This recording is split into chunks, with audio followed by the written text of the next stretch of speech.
Hi friends, welcome to Assam Knowledge. আমাৰ নিজৰ লগতে পৰিয়ালৰ সকলোৰে স্বাস্থ্য ভালে থকাটো আমাৰ সকলোৰে কাম্য আৰু ডেইলি কৰি থকা কিছুমান কামৰ বাবে আমাৰ স্বাস্থ্যত সেইবিলাক কামৰ পোনপটীয়া প্ৰভাৱ দেখিবলৈ পোৱা যায়। আজি আমি এই ভিডিঅ'টোত ডিসকাস কৰিম যে আমি ব্যৱহাৰ কৰা বিভিন্ন ধৰণৰ বাচন যেনে আমি নন ষ্টিক ইউজ কৰিব পাৰো, ধৰক আপুনি কপাৰ ইউজ কৰিব পাৰে, কাঁহ ইউজ কৰিব পাৰে এটসেট্ৰা, এলুমিনিয়াম। এইখিনিৰ ওপৰত আমি ডিসকাস কৰিম যে এইখিনিয়ে আমাৰ বডিত কিদৰে ইম্প্যাক্ট পেলায়, কিদৰে প্ৰভাৱ পেলায় তাৰ ওপৰত আমি ডিসকাস কৰিম বা এইখিনি একচুয়ালি ব্যৱহাৰ কৰাৰ পদ্ধতিটো কি যাৰ দ্বাৰা আমাৰ স্বাস্থ্য ভালে থাকিব পাৰে। এই ভিডিঅ'টোত আমি আজি এই বিষয়ে আলোচনা কৰিম। আশা কৰিছো ভিডিঅ'টো আপোনালোকে শেষলৈকে চাই যেন। ধন্যবাদ। ফাৰ্ষ্ট আমি ডিসকাস কৰিম এলুমিনিয়ামৰ বিষয়ে, যিটো ইণ্ডিয়াৰ অলমোষ্ট মোষ্ট পপুলাৰ কুকিং ইউটেনজাইল হয়। প্ৰত্যেক ঘৰ মানুহতে এলুমিনিয়ামৰ বৰ্তন বা বাচন পোৱা যাবই য'ত মানুহে কুক কৰে বা খাদ্য ৰান্ধে।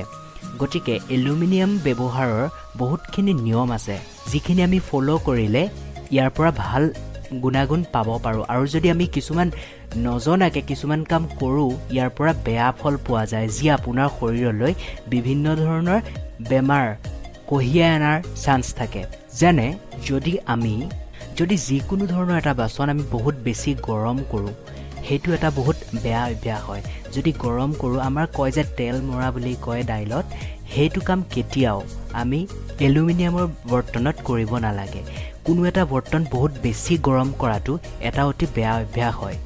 যিটো কোৱা হয় থাৰ্মেল শ্বক। থাৰ্মেল শ্বক মানে হৈছে কোনোবা এটা বস্তু যদি আমি বহুত বেছি গৰম কৰোঁ আৰু তাত যদি ঠাণ্ডা পানী ঢালি দিওঁ, তেতিয়াহ'লে কি হয়, তাত থকা যিমানখিনি লেয়াৰ থাকে বা যিখিনি লেতেৰাত লাগি থাকিব পাৰে সেই গোটেইখিনি সেই পানীখিনিৰ লগত গুচি আহে। আপোনালোকে ঘৰত টেষ্ট কৰি চাব পাৰে। যদি বাচন চাফা কৰিব বিচাৰে বহুত বেছি গৰম কৰি তাত যদি ঠাণ্ডা পানী ঢালি দিয়ে, দেখিব গোটেই লেয়াৰখিনি উঠি গুচি আহে। গতিকে তেল মৰাটোতো একে কথা হয়। যদি আমি বহুত বেছি গৰম কৰি পেলাই তাত দাইলখিনি ঢালি দিওঁ, তেতিয়াহ'লে বাচনটোত থকা বহুতখিনি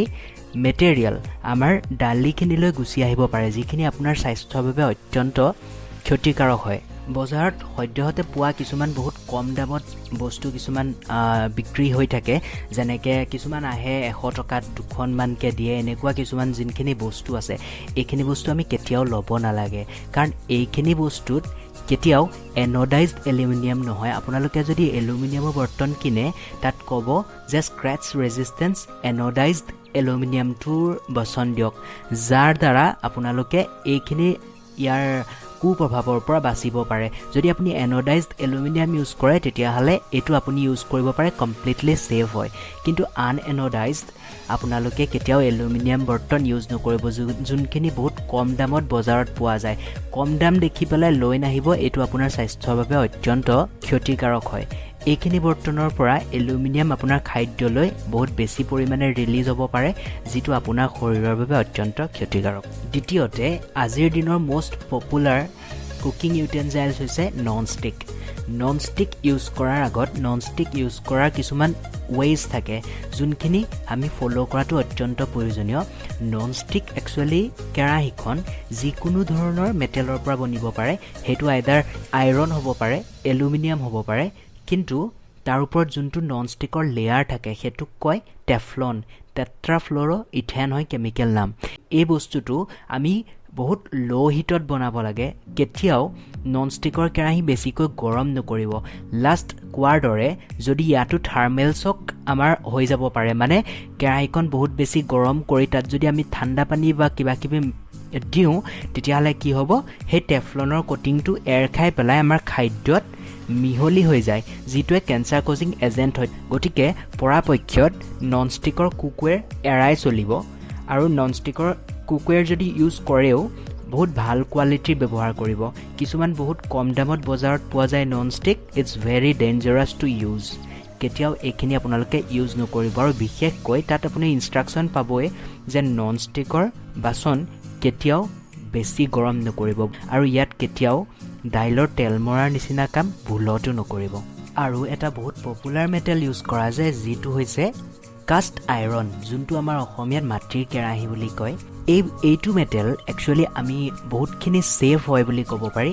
এজ কম্পেয়াৰ্ড টু এলুমিনিয়াম আৰু নন ষ্টিক। ইয়াক বহুত বেছি আপুনি গৰম কৰিব পাৰে, আৰু ই আপোনাৰ খাদ্যত অলপ এমাউণ্টত আইৰণ ৰিলিজ কৰে যদি বডিত আইৰণ কমে বা বডিত যদি আইৰণ মেইনটেইন কৰিব বিচাৰে তেতিয়াহ'লে মাটিৰ কেৰাহীত বা কাষ্ট আইৰণৰ বৰ্তনত আপোনালোকে খাদ্য ৰান্ধিব পাৰে এইটো সেফ হয় কিন্তু ইয়াৰ এটা কাম কৰিব নালাগে খাদ্যটো বনাই ইয়াক কেতিয়াও আপুনি তাত ষ্ট'ৰ কৰি ৰাখিব নালাগে গতিকে ইয়াত আপোনালোকে বেছি দেৰি থ'লে খাদ্যটোৰ টেষ্টটো চেঞ্জ হ'ব পাৰে আৰু নেক্সট হৈছে আমাৰ মোষ্ট পপুলাৰ ষ্টেইনলেছ ষ্টিলত আমাৰ সদ্যহতে বহুত বেছিকৈ আমাৰ গিলাচ বাতি বা থাল ইউজ কৰা যায় এই বস্তুটো এটা নন ৰিয়েক্টিভ মেটেল হয় এইটো একচুৱেলি এটা এলয় হয় যাক অসমীয়াত শংকৰ ধাতু বুলি কোৱা হয় আমাৰ ষ্টেইনলেছ ষ্টিলত থাকে ক্ৰমিয়াম কাৰ্বন আৰু আইৰণ মোষ্টলি এই তিনিটা মেটেল ইউজ কৰি পেলাই ষ্টেইনলেছ ষ্টিল বনোৱা যায় এইটোৰ পৰা খাদ্যলৈ কোনো ধৰণৰ বস্তু ভাল বস্তু নাহে বা বেয়া বস্তু নাহে কমপ্লিটলি নন ৰিয়েক্টিভ হয় গতিকে এইটো বস্তুত খালে কোনো ধৰণৰ প্ৰব্লেম নহয় বা কোনো ধৰণে ই ভাল ইফেক্টটো নিদিয়ে জাষ্ট খাদ্যটোত যিমানখিনি বস্তু আছে সিমানখিনিয়ে পাব এইটো হৈছে আমাৰ ষ্টেইনলেছ ষ্টিলৰ ব্যৱহাৰ আৰু এটা মেটেল হৈছে যোনটো আগৰ দিনত বেছিকৈ ইউজ কৰা হৈছিলে এতিয়া ইয়াৰ ইউজটো কমিলে যিটোৰ নাম হৈছে পিতল বা ব্ৰাছ মেটেল একচুৱেলি এই মেটেলটোত আমি খাব পাৰোঁ বাট ইয়াৰ কিছুমান ডিজএডভান্টেজে আছে ইয়াৰ ডিজএডভান্টেজখিনি হৈছে যে পিতলে দুটা বস্তুৰ লগত ৰিয়েক্ট কৰে যিটো আমি খাদ্যত ব্যৱহাৰ কৰোঁ সেইটো হৈছে এচিডিক ফুড যেনে টেঙা যিকোনো ধৰণৰ টেঙাতে এচিড থাকে এচিডিক ফুডে ইয়াৰ লগত ৰিয়েক্ট কৰিব পাৰে আৰু অনটো হৈছে নিমখ অলমষ্ট আমি নিমখ নিদিয়া বস্তু একোৱেই নাই বুলি ক'ব পাৰি খোৱা বস্তুত গতিকে পিতল ইউজ কৰিলে আমি এইকেইটা সাৱধানতা অৱলম্বন কৰা উচিত নেক্সট হৈছে কাঁহ বা ব্ৰঞ্জ কাঁহত খোৱাটো বহুত ভাল বুলি কেইবাটাও ৰিচাৰ্চত প্ৰকাশিত হৈছে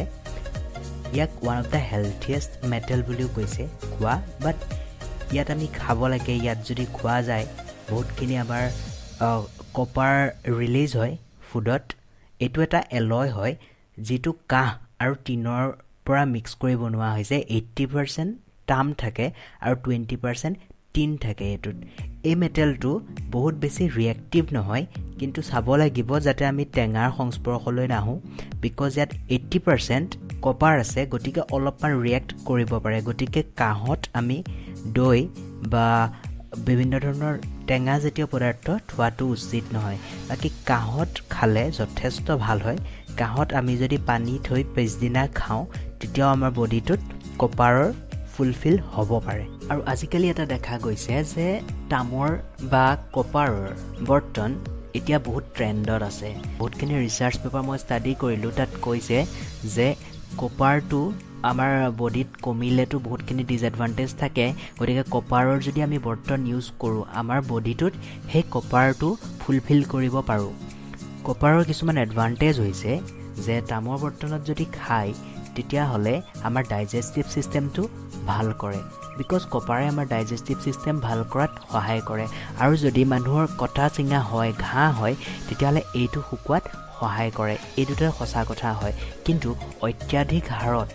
আমি যদি অনবৰতে কপাৰে ইউজ কৰোঁ অকল তামৰ বৰ্তনতে তেতিয়াহ'লে কি হ'ব পাৰে আমাৰ বডিত যদি তামৰ পাৰ্চেণ্টেজটো বাঢ়ি যায় তেতিয়াহ'লে আমাৰ ভমিটিং নচিয়া এইখিনি কাম হ'ব পাৰে বা ডায়েৰিয়া টাইপ ফৰ্ম হ'ব পাৰে যদিহে অত্যাধিক হাৰত আমি কপাৰতকৈ ইউজ কৰি থাকোঁ কপাৰ ইউজ কৰিবলৈ আপুনি ইউজ কৰিব পাৰে বটলছ ইউজ কৰিব ভাল হয় ৰিয়েলি কপাৰৰ বটলত পানী খালে ভাল হয় কিন্তু কপাৰৰ বটলত কেতিয়াও আমি এচিডিক ফুড খাব নালাগে